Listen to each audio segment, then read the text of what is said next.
Saw that you were pumping the fist out of the dugout. Just how fun was that to see the walk-off home run? And, I mean, what did you just think of Rose's approach going in the first pitch?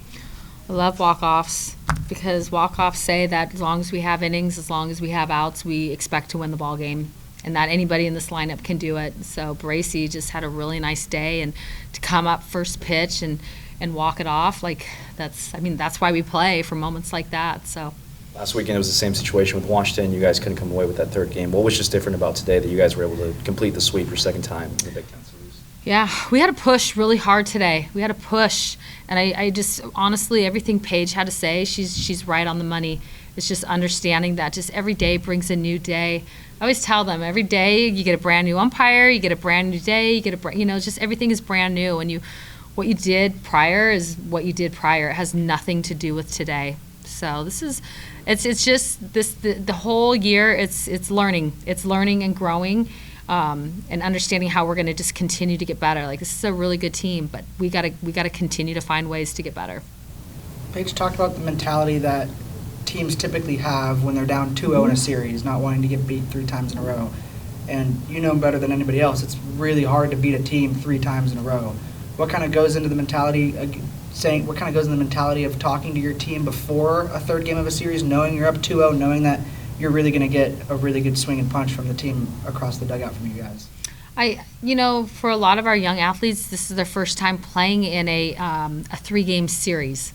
So they're learning as they're going. We have older athletes like Paige where we've been on both sides of it before, and she gets it. So sometimes you just have to, the best way to learn is the whole going through it. And for us, we learned that today. Like, you got to see that Illinois is not going to walk away and let us sweep them. There's no way. They were coming out with the victory today, and that was all that was going to happen for them. And so for us to know that every game is an individual game, and what you did yesterday really doesn't matter. What is it that you're going to do today? Championships are won on Sundays. So how great can you be on Sundays? That's when championships are won. Just a general question, if you could explain it, because you know it. The call on the obstruction, what the rule is, because the difference between like Brazy and then when Ayana was going, the catcher was technically in the base pass, but that's a different call. Could you just maybe answer that? I would love just to see what the video looks like, just so we can make the adjustment on it. But what we were told from the video is that it shows that we were moving into the baseline premature.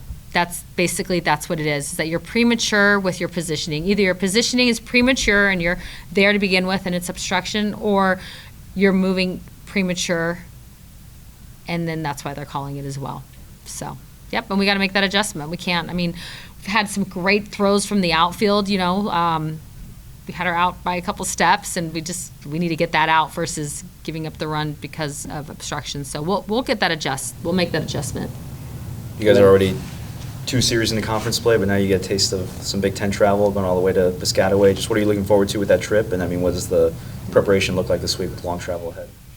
I think for us, we've been preparing for this trip for, it feels like all year, and just understanding that, when we do travel, our travels are going to be further than what they've been up to this point, and just the preparation for playing an opponent's the same preparation for, being on the road and maybe having different elements or even different, oh my goodness, the time change, things like that. But this is stuff that we've talked about forever and ever. So now I think we're just excited that it's finally here. The majority of us have never been to Rutgers, so we're really looking forward to it. Could you just speak to, this is kind of an off-topic question, but the totality of the coaching job?